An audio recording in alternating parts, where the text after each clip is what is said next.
As the 2023 regular season enters its final 3 weeks, it's time for Holiday at the Hard Rock Stadium in Miami Gardens, Florida, where the 10-4 Dallas Cowboys look to keep pace atop the NFC East against the also 10-4 Miami Dolphins. It is team speed versus team speed here in Week 16 of the NFL season, and we welcome you in to a holiday edition of Cowboys Pregame Live, presented by WinStar World Casino and Resorts. We've got Barry Church, Isaiah Stanback, Nate Newton. I'm Kyle Yeomans. Glad you're with us. Both Nick Eatman and Nicole Hutchison are out at Hard Rock Stadium. We'll check in with them very shortly. Gentlemen, first off, happy holidays to all your families. We've had some fun behind the scenes, exchanging gifts, getting ready for this one. But, man, on the field, there is a lot to talk about in this matchup.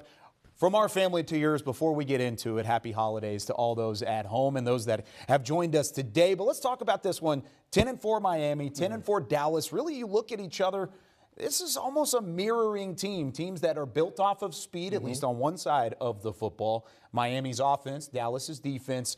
And a lot to prove going into this week. Yeah, it's going to be a lot to prove on both team sides. And we're talking about offensively and defensively. There's going to be a lot to prove. I think the Dallas Cowboys want to show that they're not that, underwhelming team that they saw last week. They're a physical team out there. And I believe the most physical team in this matchup is going to win this game. And one thing I do not have to worry about with this team is effort, because we all understand Mike McCarthy gets the most out of his players. His record speaks for itself. After a bye, after taking a tough loss, his team will be ready to play. And I don't see that changing this week against Miami. It's going to be very interesting because you talk about two teams that are both 10-4. Both teams lead their division, right? You talk about the NFC East and AFC East. They're both number one. However, the difference is Dallas Cowboys already have secured their playoff spot. The Miami Dolphins can secure it if they win today. So you talk about teams playing with their back against the wall. Miami's going to be that. But who comes out fighting? You got a top offense versus another top offense. A top pass rushing defense versus another top pass rushing defense. This is going to be a nice little battle, and I can't wait to watch it.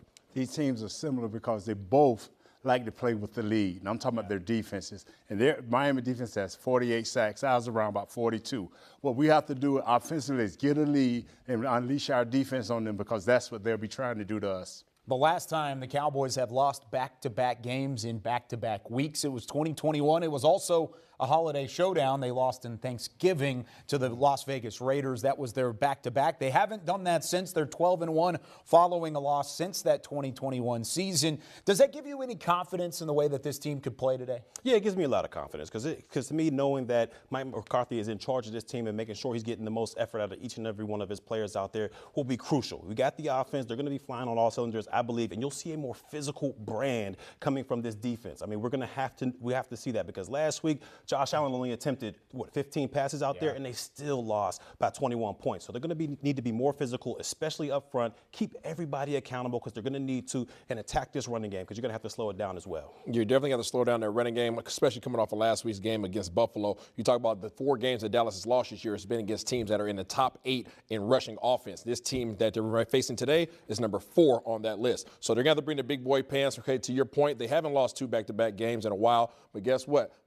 We know one thing. Coach McCarthy's going to have these guys prepared, and if there's any game plan that they need to be prepared for, it needs to be that of Mike McDaniels. It's got to be about tackling. He said they're going to run the ball. They're very physical. As Barry said, you're going to have to tackle. You're going to have to be in your gap. You're going to have to be a dominant front seven. Be physical, but most of all, tackle. Isaiah, you brought up the run defense and how that's a team that gave up 266 rushing yards last week in a loss against the Buffalo Bills.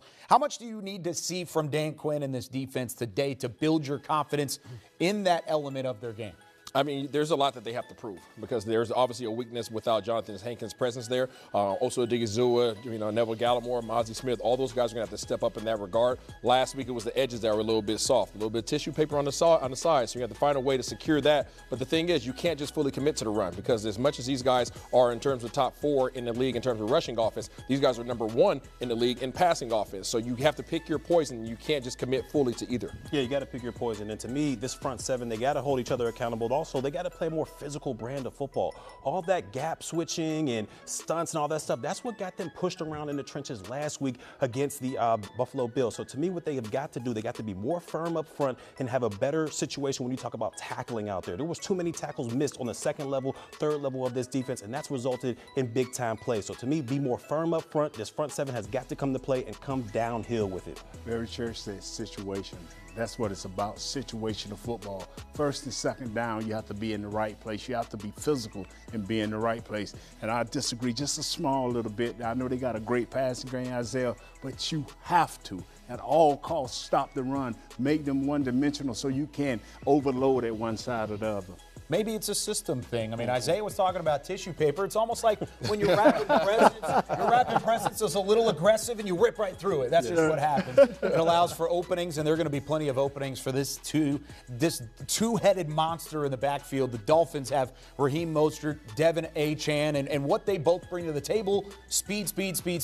And they're different looks than what James Cook was last week. But, Barry, how do you expect the Cowboys to attack those two? Well, when I talk about these two running backs, when you have 18 total touchdowns, when you talk about a Raheem Mostert out there, you're doing something special in the backfield. Not only him, but Achane. Did I pronounce that right? Yes, you did. Achane. When he's going out there, you've got to make sure that both of these guys, they have the ability to hit their head on the goalpost any opportunity they have with the football. So that's why I keep saying it, but this tackling on the second level has got to be of the utmost importance, because if you miss one tackle out there, you might as well get ready for kickoff return. Yeah, it's easier said than done, though, because when you think about this Russian offense of the Miami Dolphins, you have to go back a couple years and think about the San Francisco offense that knocked you out of the playoffs. It's the same offensive coordinator, except for this time he's the OC and the head coach. And this offense is number one in terms of movements, pre-snap shifts, motions, all those things. So as much as we like to be committal and try to come downhill and be physical, there you have to figure out what lane and what assignment that you have first before you can be decisive with anything. Eye candy affects linebackers, safeties, not tackles, not defensive ends. It's A gap, it's B gap. We can call it 3 gap. 5 gap. Be in your gap. Eye candy don't bother me. Guard pull, squeeze down. Guard go out, step back, go around. Play your lane, man. Don't listen to that. Yes, sir. There it is. Can we talk about Tony, our camera back here? He's having to go back and forth like this, trying to keep up with Nate Newton, trying to stay in his gap and try and keep his alignment and assignment. That's what the Cowboys defense is going to have to do today. It has created a conversation among Cowboys fans of should you have Micah Parsons play at edge rusher or drop back into the linebacker. It's just a conversation. We're going to talk about it here in a little bit, but let's hear what Micah Parsons thought about that opportunity. When I'm off the ball or when I'm out the game, teams are passing more. And you got to think, why are teams running the ball? It's because they don't want to let me pass rush. So, I mean, if you're almost helping these teams by moving me off the ball, which I'm not saying is a bad thing, because I do a lot of good things off the ball, especially in the run game, first down, second down, blitzing, and things like that. But also, people also got to realize where we at in the season, right? We at a point in the season where we're getting ready for playoffs. So what does that mean? People have to play, right? We know I can play linebacker. We know I can rush. We know I can do all these different things. But you're trying to see what others can do, because when it comes playoff time, you want your best players out there. And how does that look? You know, what can each player do? Right, so we building foundation, right? Regular season is meant for you to win. You're going to obviously lose some games. The NFL is hard to win. I think people got to relax a little bit, give it some time, give it to some space, let people grow. Get a rhythm for the game, bro. Like, this isn't an easy sport to play, especially this is the highest level. The best players of each position is out there in the field. So that's just how I feel about it. Just relax. Like, we're going to do a lot of things schematically and build things, and with Dan, I mean, we always get better. We never get worse, so, you know, it's going to get better. It's a debate that will rage on just because of the ability of Micah Parsons to drop back at linebacker. Is it necessarily the best thing for this team? I think it depends on who's answering that conversation. I might ask that question to Nick Eatman, who's on the sidelines here at Hard Rock Stadium. Nick, I want to ask you that just based off of the conversation this week. With the Cowboys struggling to slow down the run, do you expect Micah Parsons to take any snaps at the second level as opposed to being on the line of scrimmage? I do. I think he is going to have some snaps at linebacker, but I still think that they feel like him rushing the passer is the best thing that he does, the best thing the Cowboys do. So I think that he's going to be rushing the passer for sure. I mean, that's the key. He's got to be all over the place. He's got to line up over the center at times. He's got to line up on both sides of the ball. You know, he's got to make sure that Tua understands where he is, and they kind of plan accordingly. But the problem is that, you know, you can run away from him as well and run away from the strength of the defense. That's what happens when they have so much speed. So I do think they're going to mix things around with him, but I also think you're going to see him rushing the passer and doing what he does best. Speaking on that pass rush, where does it rank in terms of the keys for this Cowboys team to try and combat that team speed from Miami? It ranks high. You know, I don't think it's the number one thing. I mean, for me, the number one thing is to absolutely, you got to get them to the ground. You got to tackle. Yeah, I think yak, rack, whatever you call it, yards after catch, run after catch. That's the key, because they're going to get the ball out quick. You know, they have some injuries on the offensive line for the Dolphins. They're going to get that ball out quick, and that's what they want those playmakers to make plays. Cowboys going to have to get them to the ground. So I think that's going to negate the pass rush a little bit. I think they're going to throw the ball quick. You're going to see Waddle. You're going to see Tyreek Hill get the ball out. It's obviously the running backs as well. This team did not tackle well. We all know it. We saw it in Buffalo. That is going to be the key for me is to get them to the ground and make sure if it's supposed to be 2nd and 2, make it 2nd and 2. You know, I mean, or 2nd and 8, 2nd and 7. Don't give them 7, 8 more yards because you're not tackling. With both of these pass rushes ranking inside the top 3 in the NFL, it'll be imperative for both quarterbacks to get the ball out quick, both offensive lines to hold up. Yep. Both Tyron Smith and Zach Martin were questionable going into this week. Any news on that front, on how the Cowboys' front 5 is going to look? Yeah, I mean, Chuma Edoga is going to start at left tackle there for Tyron Smith. He didn't make the trip. He's just his first game that he's missed. And I believe it's 7 games, 7 weeks. And so, you know, he had a nice stretch there, but back injury slowed him down all week, didn't practice. Chuma Edoga will get that start at left tackle. Zach Martin's going to give it a go here at right guard. He was trending upwards all week long with that quad injury that he suffered in the Buffalo game. So he will be active in this game, but obviously losing your left tackle and Tyron Smith, and especially the way he's been playing, that's going to be a big challenge for Edoga. Big challenge overall, and this offensive line is going to have to make some adjustments. Now, Nick, you've got the Christmas tie on. I love the look here. Any Christmas shout-outs that you want to give from down in South Florida?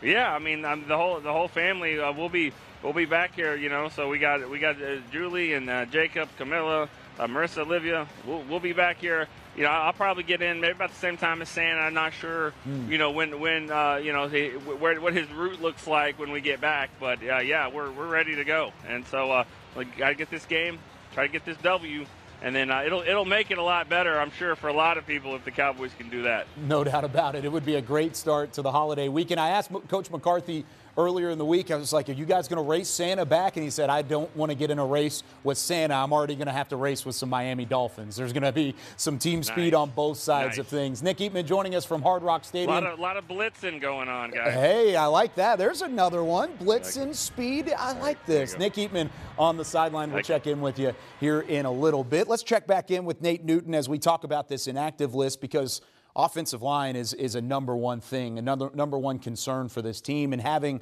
both Tyron Smith and Zach Martin questionable throughout the week. Of course, Tyron unavailable. Zach Martin is available. How big of a question is that for you moving forward? Definitely in the middle with Zach Martin. We need him there because we have Wilkinson, number 94. He's a beast. We have other kids. Zach Zeeler, he's a beast. Between them, I think they have like 15, 16 sacks. So we have to have Zach Martin back. Edoga, I think, can hold up out there at the left tackle. We can give him a little help with Ferguson, the tight end, a little bit of motion with Tony. And Tony is good at chipping. So we could be good at the left tackle, but I'm so happy that Zach Martin is back. With him being back, do you think this team is physical enough to make a deep run through the playoffs? Because without Tyron Smith in the fold, you lose a little bit of that physicality. Let me tell you something. It ain't about whether you want to now. It's what you have to do.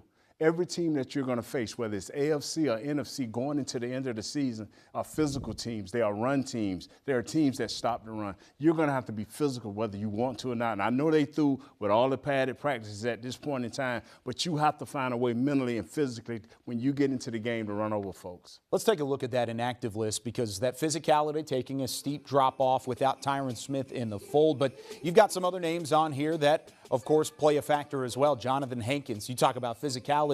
That is your physicality on the interior of that defensive line. Second straight week that Hankins is unavailable. Noah Igbenogany, Eric Scott Jr., Deuce Vaughn, Jalen Brooks, mostly special teams. And then you've got Trey Lance up there at the top. He's the emergency third quarterback. So sticking with the offensive line, Tyron Smith inactive, how much do you put pressure, or how much does that pressure on Chuma Edoga? It puts a lot of pressure on him, but no more. He's a veteran guy.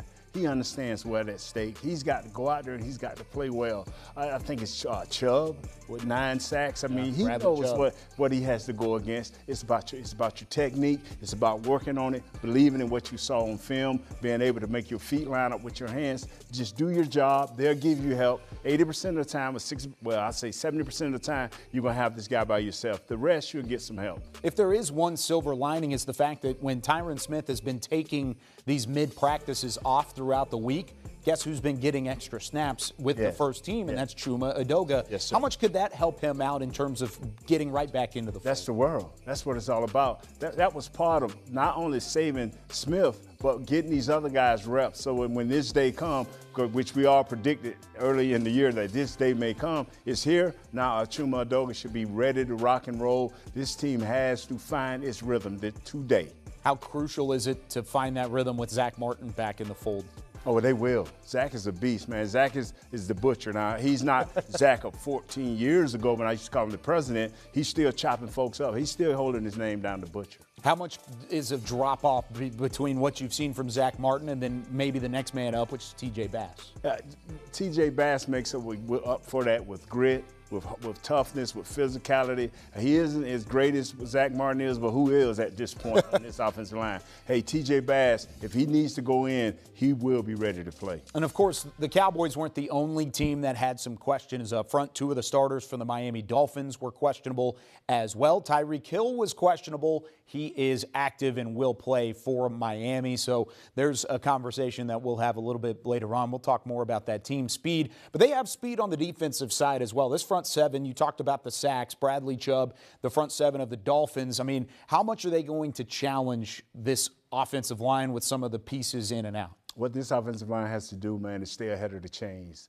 You want 3rd and 4 or less every time. You don't never want a 3rd and 5, 3rd and 6. That's when they can get out of the package. They have 48 sacks. I think they have 3 players with over 8 sacks. So you have to stay ahead of the chains. You have to run because we need to build some type of lead so we can have at least 35 minutes plus time of possession. Where does communication among an offensive line rank in the importance there? Because when you're on the road, and the Cowboys have certainly had their road woes, communication can be upended. How crucial is that today? First of all, you have to know the play, the snap count. Then you walk to the line. You see the defense, over, under, whatever you want to call it. But then you got to find who's the most important person versus the run or pass. You normally go to the middle linebacker, to the outside guy. That could be a safety, that could be a corner, that could be a will linebacker. But you go 1, 2, and then everybody knows from that point. You have your words like, hey, if I want you to come with me, I may say, Kyle. If I want you to go away, I may say, hey,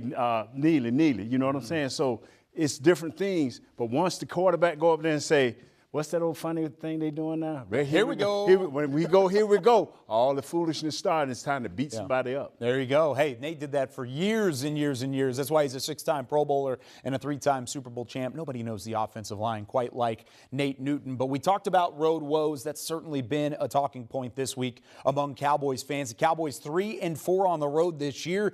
Is this a real problem and a concern moving into postseason play? A chance to build that confidence today? And with more on that, let's check in on the sideline at Hard Rock Stadium with Nicole Hutchison.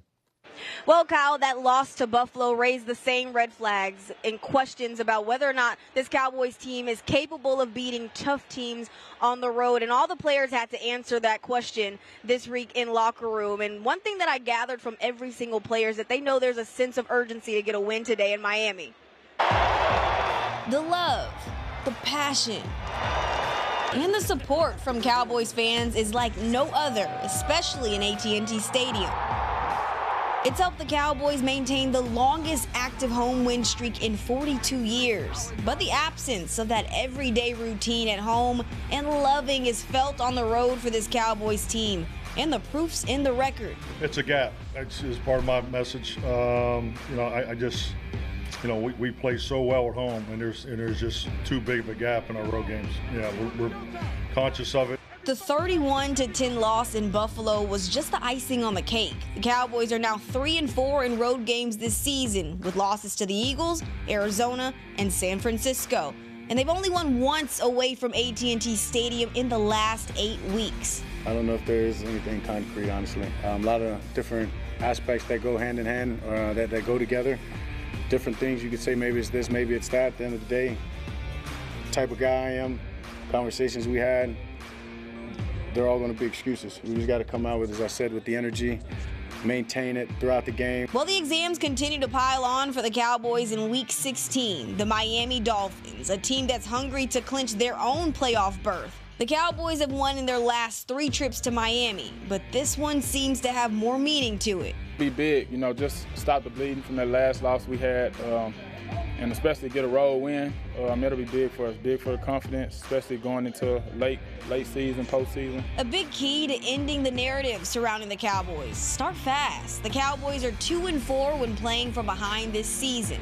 On the flip side, they're 10-1 in their 11 games they've led in. When you score your first possession, first drive, that percentage of winning that game goes up significantly. So just looking at that, that's pretty important. And then just confidence-wise, that's always nice, get points on the board first. It's a good recipe for an 11th win on Sunday, and history shows it. The Cowboys do not lose back-to-back games. Not this season, not last season. This team's gone 37 games without consecutive losses dating back to 2021. I feel like just knowing who you are as a team and knowing your identity and staying true to it. Obviously, some things happen along the road in the journey, and it's all about, as you said, bouncing back and just recovering and responding the right way. The perfect response, resilience, and the Cowboys look to put that on display, silencing all the doubters on Sunday. The Cowboys have been a bit homesick whenever looking at these numbers. It certainly has been something throughout the season that they've struggled with. 7-0 at home. Partially the big discrepancy between these numbers is just because they've been so good at AT&T Stadium, and then they go away from home and any drop-off is going to be significant. But is this a concern moving into the postseason whenever, if, of course, things don't go your way in these final 3 weeks, you're going to have to win some games on the road? Yeah, without a doubt. I think it is a slightly concerning because where this team wants to go, and we all want this team to go, is the Super Bowl. And in my opinion, they're going to have to win some road playoff games. So you're going to have to get better on the road overall. And the one stat that kind of stood out to me was that turnover differential. When you're at home, you're +10, and when you're on the road, you're -1 out there. So when you're -1 and you're losing the turnover battle, 9 times out of 10, you're going to lose that game. The more concerning thing from my perspective is the fact that you don't know what to put your finger on. They don't know why there's such a differential between home and away, outside of the fact that you have your crowd and you're comfortable and momentum swings and things of that nature. They don't know what it is. So that to me is more troublesome because you can't fix the problem that is simply eluding you. I know how to fix the problem. Start with the silly penalties. And your star players, you name whichever one you think is a star, and that guy or guys have to show up repeatedly. All a role player has to do is make sure he relish in his role. If Barry my star safety, I need for you to make 2-3 plays. If you my star quarterback, I need for you to make 2 or 3 plays. When I stumble up here, Kyle don't hesitate. He take over. That's what we do. You make plays when you're supposed to. One of those guys is Dak Prescott. Yes, he got to make plays. Has he done enough on the road to build that confidence so far? Yes, he has in my eyesight. His rest of the team got to catch up. Our defense was the strength of this thing, and if they're going to be the strength, I need for Michael Parsons, D. Law, Curse. I need for you guys to show Osa, number 97, great defensive tackle. You show up a play, we don't see you for 3 plays. You show up a play, we don't see you for 4 plays. Your star players, your big-time players have to show up and make plays, and then it gives the role players confidence. Coach, cut down on what you're doing. You do your man-to-man thing, you mix in one zone, have some variations off that, keep it simple, and let's go play football. Yeah, I think one of the things that you're referring to is just your big players being consistent. I think you have to want to make the next play. You have to be yearning for the opportunity to make that play, and I don't think that you're seeing that for whatever reason on the road. I think that the biggest controversy that you're really having on the road is the fact that you're not able to overcome adversity.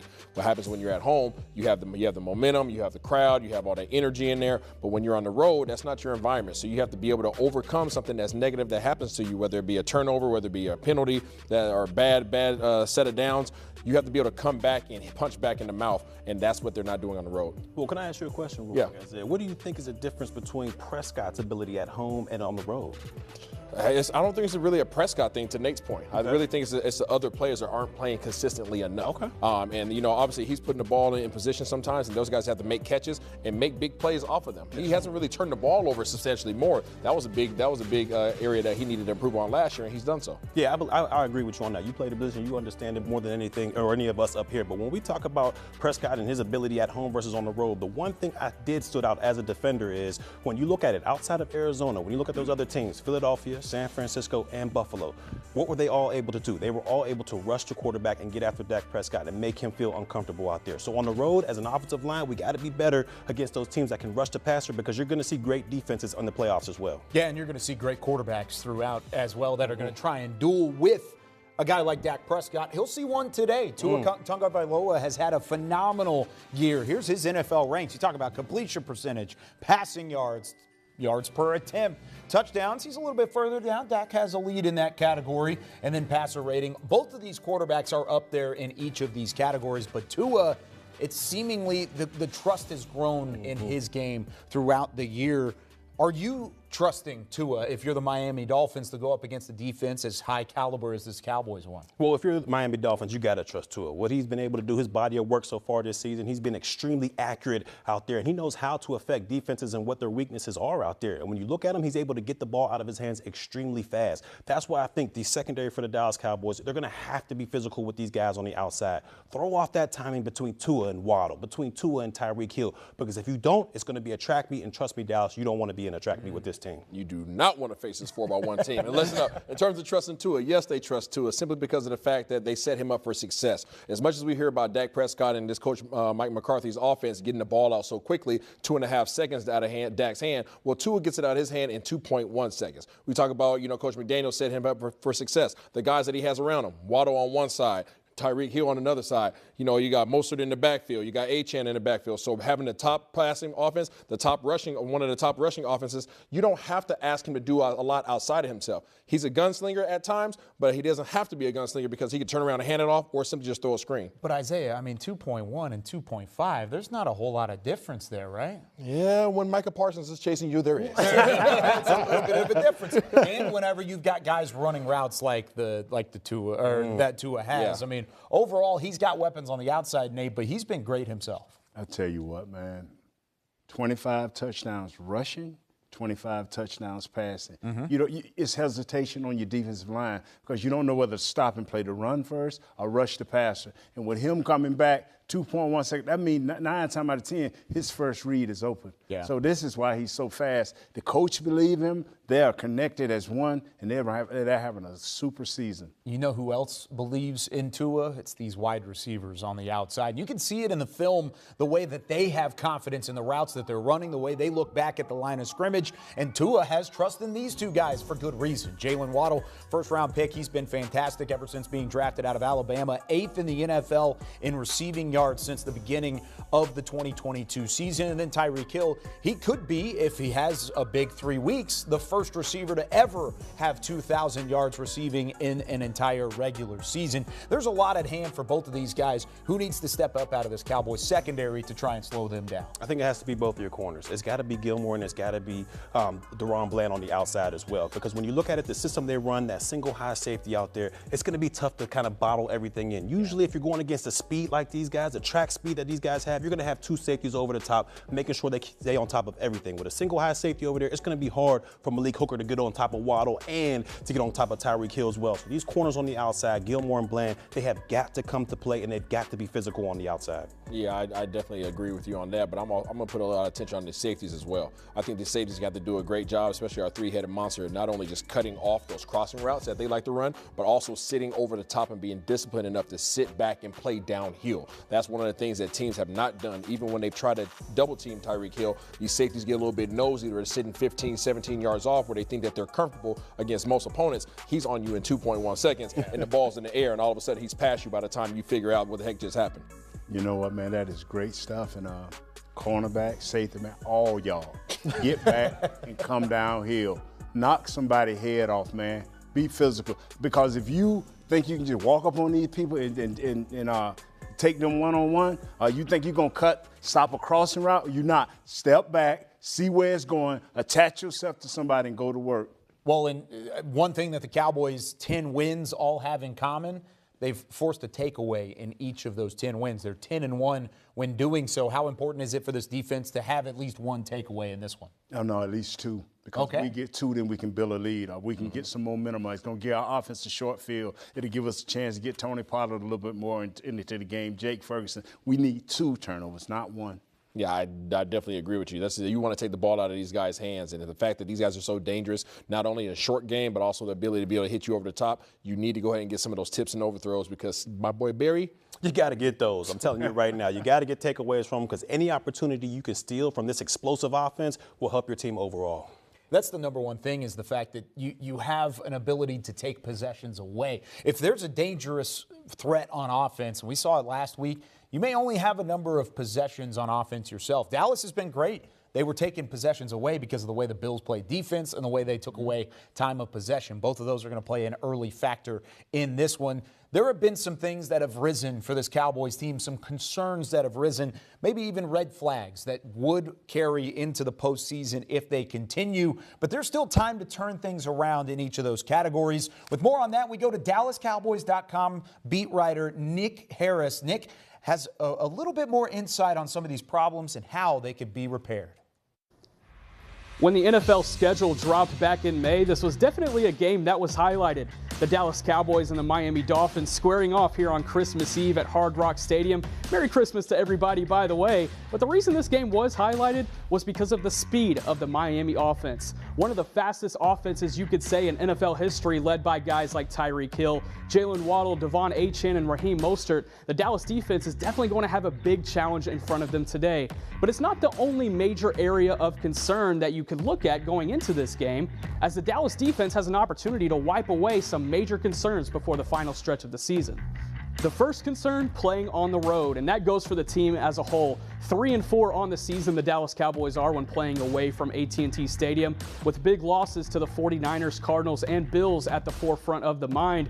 Going into a road environment like Miami, it's a good chance to be able to wipe away those concerns against a playoff team before going down the final stretch of the season and what is shaping up to be an almost certainty to play on the road in the NFC playoffs. The second biggest area of concern, as alluded to earlier, is the speed. Being able to defend guys like Tyreek Hill and Devon Achane out on the edges. It's going to be a big challenge for guys like Stephon Gilmore, Deron Bland, Jordan Lewis, and throw any other defender in the mix right there. It's going to be a big challenge to be able to keep those guys in front. When you think back to other games this season, guys like Keenan Allen, DK Metcalf, and Garrett Wilson were able to break off for big explosive plays against this Dallas defense. But what can they do when there's more than one speed option against an opponent? And the third area of concern, rush defense, especially coming off of a game against the Buffalo Bills where the Dallas defense gave up 266 yards on the ground, the most for the franchise since 2012, and by far the most under defensive coordinator Dan Quinn. It's going to be an even bigger challenge against the league's fourth best rushing offense this week, led by Achane and Mostert. What can the Dallas defense do, especially if Jonathan Hankins cannot go? And sure, those are areas of concern, but if the Dallas team could come out with a victory here on Christmas Eve, maybe those concerns go away. We'll see what Kyle thinks. Back to you. One of those main concerns for the Dallas Cowboys today is slowing down the speed of the Miami Dolphins. We've got Barry Church back with you. Kyle Yeomans here as we take a look at some of the team speed that Miami possesses. The Cowboys haven't seen speed like this, especially not this year, maybe not even underneath Dan Quinn over the last 3 seasons. We've got their 40 time, their speed, top speed in terms of miles per hour. We're talking street speed here. And then you've got the NFL rank for some of the top guys overall. Tyreek Hill, 3rd. Dolphins also have Achane, 4th. And then you've got Raheem Mostert, that's in the top 6. The only Cowboy that's even among those guys right now is Kevontae Turpin, that is in 5th. I mean, the speed is absolutely next level, and I think the Cowboys need a little bit of help to try and slow it down. They do need a little bit of help to slow this thing down. When you look at these numbers right here, I mean, this is an Olympic track squad out here, but don't worry, don't panic. I know everybody's sitting there thinking, oh, my God, what are we going to do with all this speed?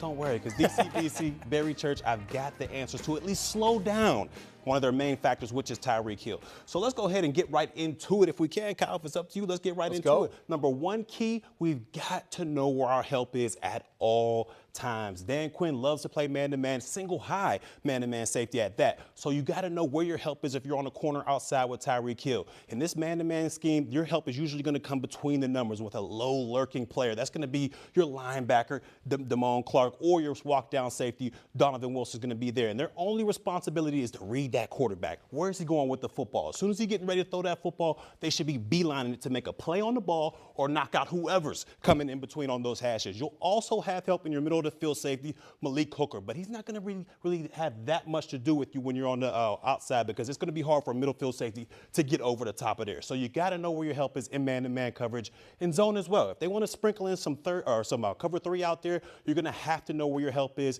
You don't have to do anything when you're in cover three. All your responsibility is the deep half. So make sure you stay back. I don't want you up in there press man-to-man coverage like this on Tyreek Hill in cover three. We don't want those problems at all. Stay away. You got all your linebackers and your safeties buzzing underneath to take care of those slants, those hitches, those shallow routes. Stay deep for the double moves. You should not be able to get beat in cover three when you're on top. You've got to know where everybody is as far as help is concerned. And one little Christmas nugget I'm going to put out there is you've got to be physical with this guy at the line of scrimmage. And that comes with the two-high seam.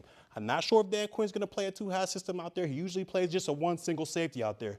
But if you have a safety on top of you, you got to play a two-man. You got to be physical with it. You got to throw off that timing between you or between Tua Tagovailoa and Tyreek Hill on the outside when you have a safety over top, but know where your help is at all times. You got to have help here because they need the help to slow them down. That extra help over the top can go a long way. But also last week against Buffalo, you saw this Dallas defense probably have their worst tackling game of the season. Is that going to be a key for this team moving into this matchup? Yeah, and that brings me into my second key. We've got to be sure tacklers out there, all right? We've got to understand that Tyreek Hill is one of the fastest human beings to ever touch the football field. So what you've got to do with this, guys, you have to be a sure tackler. I don't know what this new age nonsense is about throwing shoulders, throwing elbows. Barry Church never did that, ever. Dude, I would have never done that. You got to wrap these guys up. One of my coaches used to tell me back in the day, come up with a body part. Whenever the whistle is blowing, whether it's a shoe, an ankle, a lace, a knee, whatever the case may be, come up with a body part to know you've got that guy on the ground. Even though Tyreek Hill's a small guy, he's compact, all right? So if you throw those shoulders in there, you throw an elbow in there, he's simply going to bounce off of that, and he's going to take it 50, 60 yards. We've seen it time and time again. Slants, shallows, bubble screens. With the ball in his hands, he had ability to take it all the way to the house. So as a defense, as a whole, not just a secondary, we've got to be short tacklers out there. You're talking about bringing a body part. And since it's Christmas time, I'm thinking of the leg lamp on the next to the Christmas tree. Maybe you got something. Hey, physicality, that's going to be the name of the game. Yes, sir. What else does this defense have to do to try and contain this speed? To me, this is the most important key. And it has nothing to do with the secondary. Okay. But that pass rush, it has got to come alive. I'm talking about Micah Parsons. I'm talking about Fowler. I'm talking about the entire crew. Not the pass rush from these past couple games. I'm talking about from the first 4 weeks of the regular season when they averaged 4 sacks a game. They've got to make things hard for Tua back there, because if he's able to go back there cool, calm, and collected, throwing the ball to Tyreek whenever he wants to, it's going to be a long afternoon for this Dallas Cowboys defense. That pass rush has got to come alive. They got to make Tua Tagovailoa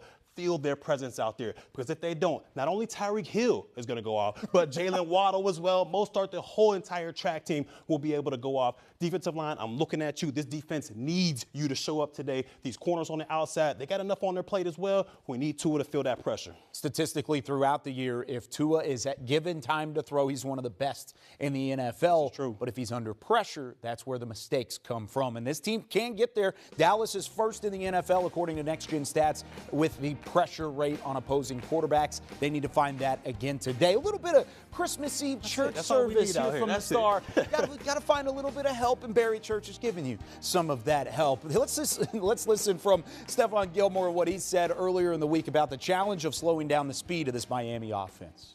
Yeah, he's probably one of the best receivers in the league. Once he gets the ball in his hands, he's hard to tackle. And obviously he's probably the fastest player in the league. So it's definitely going to be a big challenge for us, but I think we'll be ready. How do you combat their speed? Because it's more than Hill. Waddle's pretty quick. The running backs. How do you can you contain that? How can you stop that or slow it down? Just play with great technique, trust your teammates, and be physical. That's really what it comes down to, winning the line of scrimmage and, playing physical. And I think if we take care of that, we'll take care of the game. All right, guys, so it is the holiday season. Santa's getting ready, getting those bags packed, and getting ready to make a trip around the world and deliver gifts. We're going to try and deliver some gifts to the Cowboys players or coaching staff. Of course, from our family to yours, happy holidays, Merry Christmas. And we've got some presents to hand out. It could either be a player or a staff member from the Dallas Cowboys. What would you want to give this holiday season? So we're going to start things off with Barry Church. You got the hat on. Isaiah and I didn't get the memo. Nah, that's all good. Didn't get the memo. Didn't get the cowboy hat, or the Cowboys Santa hat. So we'll let you start things off. Oh, well, for my gift, I'm going to give Al Harris the gold medal. And you know what? I'm going to throw Joe Witt Jr. in there as well, because I believe those two have been one of the best coaches outside of Dan Quinn. They might be the best position coaches in the National Football League. What they've been able to do with Diggs on the outside and his picks. Bland, a former fifth-round pick that didn't even get invited to the Combine, leading the National Football League in interceptions, broke the record for returning interceptions back for a touchdown. This is one of the most formidable secondaries in the National Football League, and I believe it has to do a lot with Al Harris and Joe Witt Jr. So here goes your gold medal, fellas. Keep it up. I think we need to find a way to actually find a gold medal to give to Al and just have that conversation later on. He's in Miami. He's got work to do. We'll figure it out this week. But when you're talking about the DBs and how much they've grown, I mean, you can even throw the success of Trayvon Diggs there. You can throw Damone Clark, or not Damone Clark, excuse me, DeRon Bland, Donovan Wilson. I mean, there's a number of J-Ron Kurtz. All of these guys have had success whenever Al Harris is in the building. He may have a gold medal already. Who knows? He was that good of a player back in the day. All right, Nate, you got it next. Mine is to give the D-line the ability to stay in their gaps versus the run. Because if you're going to have success going into the playoffs, you have to play. It's the center, 2 A gaps, 2 B gaps. Whichever one you need to be in, anchor down, stay in there, and then we can just steal that gold medal and give it to you. Nate just said, forget the physical gifts. I'm going to sprinkle some Christmas magic. Really? On No, the he stole yours, too. Yeah, he said, give me that gold medal and take it back. Man, all right. I love it. Mine is a physical gift, but it's got a little bit of tongue-in-cheek in it as well. How about some pain medication for the offensive line? Because the Cowboys are going to need all these guys available down the stretch and into the postseason. I don't care what the brand is. I don't know if there's an official pain medication sponsor of the Dallas Cowboys, but whatever it is, make sure it works because these guys need to be available. Tyron Smith, you got a week off this week. We need you next week. Zach Martin, if you're questionable going into the postseason, I don't want to be questionable. Take this and we'll move on from there. So maybe a little Christmas magic working its magic with the offensive line at the same time. But we need those guys to be available in postseason play and down the stretch. So I'm gonna just pass on a little bit of pain medication. Y'all are so brutal. I'm going with Mr. Lindell Wells, the tight ends coach for the Dallas Cowboys, and I'm going to gift him a good old Cowboys hat. And the reason why I'm going to give him a Cowboys hat because this dude is the Maverick. You see him walking in there right there. Everybody who walks in the tight end room is successful, all the way from Dalton Schultz, all the way to Jake Ferguson, and there's a couple more that are on the way up as well that you guys will most likely see next year. But this dude is an absolute genius. He does not get enough credit, but go ahead and take that hat, Mr. Maverick. He doesn't need a cowboy hat, though. Look at that. I mean, he's already got the look. Swagged out. He already has the look, the Dark Knight look. Fire. He's got the all black on. I tried to copy it as much as I could today. I can't do it. Did your thing. I like the shoes, though. I do, too. I've never seen them before. Little Christmas green. Little Christmas green. Couldn't wear it in week 9 or week 14, but I got it this week, guys. I got it this week. All right. With all this being said, happy holidays. Hope you guys have a fun Christmas Eve, and we've got plenty more to talk about in this one. Let's go ahead and check in back at Hard Rock Stadium and hear from Nicole Hutchison.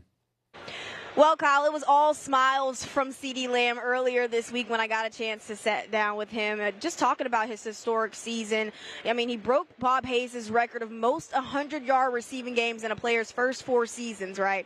Now he's also the first Cowboys player in franchise history with 3 1,000 receiving yard games in a player's first 4 seasons. And I sat down with him earlier this week just to find out what the difference has been from year 1 of being wide receiver 1 to year 2.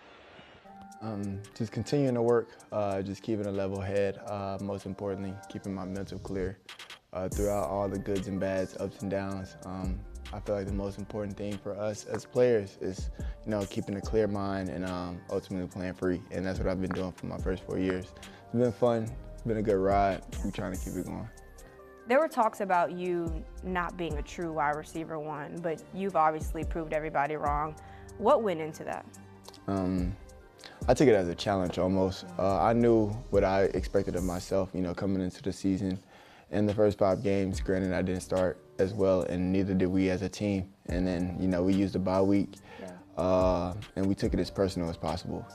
Coming off a week off, fresh week, just looking on bouncing back. Why was it so important to, because I feel like you've been doing this since college, and I feel like I mentioned that to you, since college, since high school, terrorizing secondaries. Mm-hmm. Why was it so important for you to put that reminder back on display? Just being impactful, showing how impactful I am to this game and showing how much I appreciate the game. And I feel like by doing that, it's just giving it all I have, putting my best foot forward and, doing all I can for my team and coming out victorious. And I feel like with that comes a lot of rewards, and that's just some of them. This is year 2 of you being a true wide receiver one. What did you learn along the way? Regardless, I have to be consistent. I have to be there for my team. And, at the end of the day, I'll be the bridge that, the guys can lean on or to get over that, hump.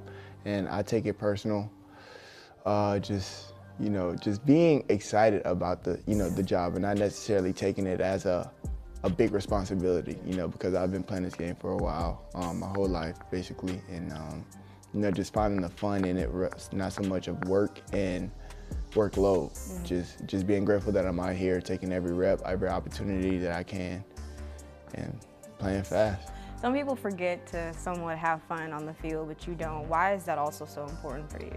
As soon as you stop having fun with it, that's when it becomes boring, Yeah. It actually, you start looking at it as work.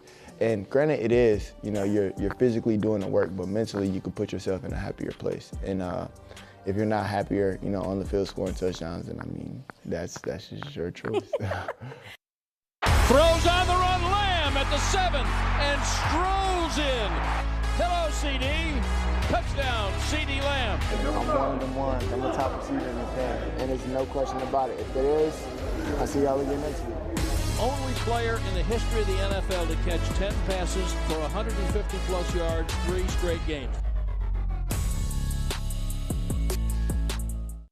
It's a battle of some of the most electrifying receivers in the National Football League. CeeDee Lamb toward the top of the list, and then on the opposite side, we've got Tyreek Hill representing the Miami Dolphins. A couple of big wide receivers to take a look at as we have Barry Church, Isaiah Stanback, Nate Newton, but we're going to focus in on CeeDee Lamb. How big of a role is he going to play in a win for the Cowboys team today? He's going to have to play a big-time role. I mean, I know he's going against a tough matchup when you talk about Jalen Ramsey and what they bring on that side of the Miami Dolphins, but this is a guy, CeeDee Lamb, where it doesn't matter if you double team him, triple team him, want to play zone against him. He's smart enough to realize if you're using man-to-man coverage to work off your leverage. If it's zone coverage, he knows where to sit down. And he's become that kind of security blanket to Dak Prescott out there, and I expect big things from CeeDee Lamb this afternoon. I expect big things as well, and even if it doesn't come from the standpoint of him having a 100-plus yard game, because if they're keying in on him, then you got to let the other boy cook. And you have to utilize all your weapons that you have offensively. There's a lot of them. I think we've been underutilizing a lot of them to date. Hopefully that changes. They have 2 supreme cornerbacks, and this is where we have to say, okay, you got 2 big boys outside. Let's slot you up, move you around,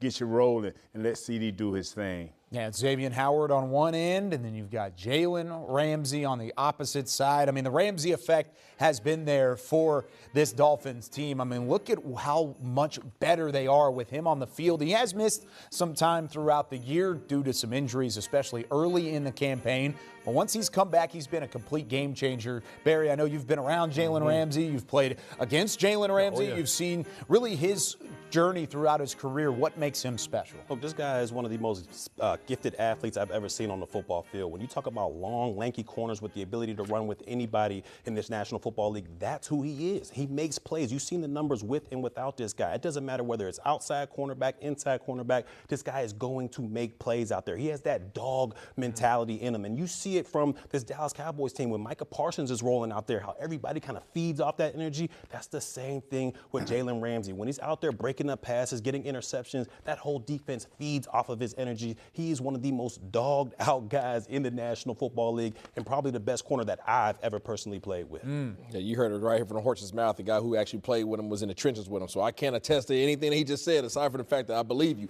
But you talk about Jalen Ramsey. This dude is one of the few players that I consider in the league that wants the smoke. He wants to go up there and he wants to match you. He wants to follow you around the field. He welcomes that challenge, not only in the passing game, but if you decide to run the ball in his area, he wants to come up and hit you. He's going to talk and he's going to back it up. And you have to be aware because, like you just heard Barry said, this dude is their momentum booster. One of his boys is primetime Deion Sanders. He talks to him quite regular, so he wants that challenge. I mean, they got 13 interceptions. He has 3 of them. He's nice, man, but you know what? CD routed him up. Let's go. Okay. I like it. There's that primetime connection at Florida State, but they have the Jacksonville connection. Who was a better trash talker, you or Jalen Ramsey? Oh, Ramsey, 100%. He blew me out of the water. He would at least talk a little bit. No, even though when we were losing, he's still talking trash. I mean, that guy brings the smoke wherever he goes. What was the wildest thing that he said that you can say on air? I can't say anything on air. I mean, everything is there. It's all bad. It's all bad. We would have our audio back in the room going back and forth. Chip Jazz would have a tough time at that one. All right, with that being said, though, that's the outside battle. There's going to be a battle on the interior as well, including one that involves Jake Ferguson. I mean, physicality. We talked about how the Cowboys need to ramp up the physicality. How much of a factor is he going to play, Nate, in terms of the passing game and the passing attack? You know what? You're going to start out quick, with the short routes and, the intermediate routes for him. You got to be dragging across. I would give him a wild option where he can play off of either the safety or the outside linebacker, the inside out, whichever, like you say, play against the leverage. But you know what? I would like to get into that seam and let him catch a few balls there, and that'll loosen everything up because that'll make them safeties have to react one way or the other, and then we can catch number 3 just riding high. Okay. Yeah. You see that boy riding high? Well, I think Ferguson has a huge opportunity today against this particular defense. These guys like to run a lot of split safety combo coverages, whether it be cover 2, cover 4, or a combination of both, which we call cover 6. And when you have that, you have 3 underneath defenders. If there's only 3 underneath defenders that are responsible for 53.5 yards, and there's a huge opportunity for Ferguson to get up to by 7, 8, 9 yards down the field, work the middle, and then when you work the middle, then you bring the safeties down. Now CD and Cook can get after it. Yeah, I agree with both of you guys. This is exactly where I think Ferguson's going to have one of his bigger games because when you look at it, you got the matchup on the outside, CD versus Jalen, all that good stuff. But when you look at Ferguson, I don't see anybody, whether it's a safety or a linebacker for the Miami Dolphins out there, that can match with him in the middle of the field. When you talk about attacking those seams, when you talk about running those option routes, he is dynamic when you talk about that as a pass catcher. I just hope he can hold up in the blocking as well. He's shown some improvement in that area of his game throughout the season, but you all kind of mentioned how it's a direct correlation with Brandon Cooks and what he could bring as a weapon. Why could Brandon Cooks be the X factor for this offense? Because I believe he has the speed that can outrun a lot of those DBs out there. I feel like Jalen Ramsey will be focused on CeeDee Lamb for the most part, but when you look at Cooks, Xavier and Howard out there, he's been known to give up some deep balls out there, and I think that's exactly where Cooks can take advantage of this Miami defense. I think they're going to have to play off on somebody. I think they're going to try to roll coverage to CeeDee Lamb, and if you roll coverage to CeeDee Lamb, that means that your cornerback is at the line of scrimmage trying to disrupt the release. You're going to play a safety over the top, and a lot of times when you're playing that combo coverage, now the opposing cornerback, which will be over Cooks, is going to be playing about 10 to 12 yards off, allowing for him to have pretty much anything he wants in that route tree as long as Dak has time to sit back and throw the route. I don't know what you call this route, but you take number 3, Cooks, put him out wide, take him deep and take him into a deep post, right? Then you drag that tight end underneath. Because that safety going to have to declare. Little flood. And the linebacker can't say, you just drop it right over to him. You said it was a flood? Flood route? Yeah. So it's just layers at that point. That's exactly. a cornerstone of what the West Coast offense brings to the table. So having those layers of receivers gives options to Dak Prescott, right? A lot of times, but usually those concepts come off of play action. So that means you have to get the ground game going. And this is a team that you don't necessarily have the time to run play action against. I don't like that, Isaiah. Yeah, I don't like it either. But hey, they got to figure it out. They got to figure it out. I don't want to do it. While we're talking about play action, we've got to talk about the run game. Is this a chance for Tony Pollard to see more touches? He only had 13 last week. Can this ground game get going against Miami? Why not? He's proven these past couple weeks that when you feed him the football more and more, he's going to give you good results out there. We saw he was the only one running through tackles, falling forward, getting those leaky yardages last week in Buffalo. Just add on to that. Why not touch him with the 20 touches per game? Why not hit 25 with this guy? Let him prove to you he can be that number one back, because I believe in you, Tony Pollard. And I believe in you too. And the fact that you're 7th in the league with scrimmage yards right now lets you know that you can be number one if they will utilize you. You're only getting the ball 12, 13 times a game. They got it 11 times on the ground last time, 2 times through the air. Use this man. I know my fellas up here will go ahead and coincide with me by saying, give this man 20 touches a game and you will be happy with the results. I don't know if it's French or Spanish, but I heard one of you guys say, oui. Give it to him 25. Give it to him as many times, but give it to him on the outside. Give it to him, throwing it to him. Let him challenge these linebackers. That's where him and Ferguson can eat. Let him challenge these linebackers in open fields, blocking, tackling. They can't tackle that well. You know what? You guys have convinced me. You really have. I'm going to make a bit of a prediction here.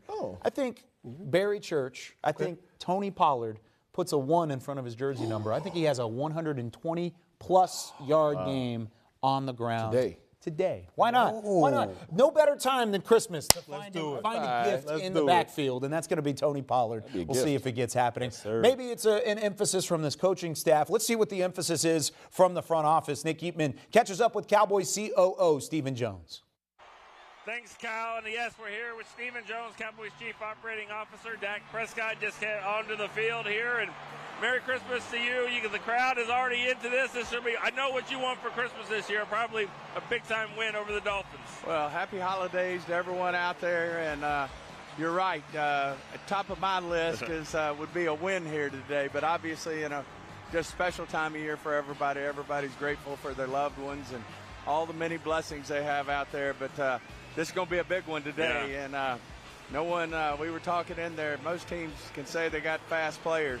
But this is a legit fastest team in the NFL. Speaking of speed, we tried to do this about 5 minutes ago. Just a downpour just hit us. Steven, you got some wheels because you dropped this headset, boom, you took off. You had some pretty good speed, so it's going to be that kind of day. I went straight to the trainer, and I got my hamstring looked at on the way out of here. But no, it'll be one of those days. I went to find you. I saw Alex Rodriguez down there. I mean, we got the stars are out for this one. And hey, welcome to the show. Anyways, Steven, tell us a little bit about this game. What's the key for you going up against Miami here? Well, I think the big thing for us is, getting after Tua. He's quick to get rid of it and then, take advantage of opportunity. He's going to throw the ball in a hurry. I think he's maybe number 1 in the league at getting rid of it. So, not letting these guys run by us is a huge part of this. And then, when we get our opportunities, make a play on the ball. And then offensively, I think our best shots will be up the middle and, just see what we can get here. But this is a really good football team, one of the best teams in the league, and it'll be a handful. What do you think has been so good with Mike McCarthy's teams here the last 2 years about coming back from losses? Is it locked in during the week? Is it just a sense of urgency? Why do you think you guys have been so good at bouncing back? Well, I just think he's created a great environment out there with the type of players we have, with our play style, the way we refocus and respond. I think a lot of it has to do with the players we have on this team. Dak certainly doesn't tolerate mediocrity at all, and he got that offense rolling again. And throw Dan Quinn in there and Micah on the defensive side of the ball. I just think the guys get right back to work. And though this is a long season, it's things that we got to get better from. That was a good team we played up there. We made some mistakes at the wrong times, and we should learn from that. And if we do that each and every week, go out and execute the next week, and then create that consistency, then we can do some special things in the playoffs. Your offensive line has been so good here during this stretch of wins until last week. Tyron Smith not going to be at left tackle. How confident are you there with Edoga? And then Zach Martin will play at right guard. Well, Zach will be back. That was part of no one makes excuses, but those guys had to leave the game. And certainly you love it when those 5 guys are playing together each and every week. But we're real comfortable with Chuma. We know he'll step up and do a really good job for us. Zach feels really good about playing today. We all know he's a warrior. So really good about our situation in terms of our health. All right, I appreciate you coming back here, sticking with it here. It's going to be a fun day. Stephen Jones, Cowboys Chief Operating Officer, Merry Christmas to you. Merry Christmas, Happy Holidays. All right, Kyle, we'll throw it back to you guys. Thanks, Nick. Thanks, Stephen. Merry Christmas to both of you, and appreciate the hard work on Christmas Eve out in Miami. They've been dealing with the elements. It's not quite Buffalo last week where it was a little chilly and you had the constant rain. It's been on and off in pregame where it's been pouring and then it stops. It's Miami. That's Florida. That's how Florida works. It happens every now and again. We've got Barry Church, Isaiah Stanback, Nate Newton. I'm Kyle Yeomans wrapping up Cowboys pregame live. It's a 3:25 kickoff on Fox, and it's time to give our keys to the game. Well, my keys, you got to be +2 in a turnover margin. Anytime you can steal a possession from this Miami team, it'll be beneficial for your squad. Defense, go ahead and get after those boys. I know it's a holiday season. I know Christmas is tomorrow, but do not give any gifts of penalties today. 0 penalties for the Dallas Cowboys is needed so that you can ensure you have the momentum. These guys laugh. It's the center, it's A gap, it's B gap. Stay in your gap defensively. And I think mine is find the Christmas magic of Tony Pollard again. Yeah. Find that Christmas magic, sprinkle a little bit in the backfield. Maybe that's the key to getting this thing right back on track. And you got to slow down the run, but you got to find the run at the same time on the offensive side. This one should be fun. 2 10-4 teams facing off on South Beach. It's the Miami Dolphins and the Dallas Cowboys. Week 16 of the NFL season is here. We've got post-game coverage coming your way following the final whistle all afternoon long on DallasCowboys.com. For Nate Newton, Barry Church, Isaiah Stanback, Nicole Hutchison, and Nick Eatman, I'm Kyle Yeoman saying so long from the Star in Frisco. Go Cowboys in Week 16.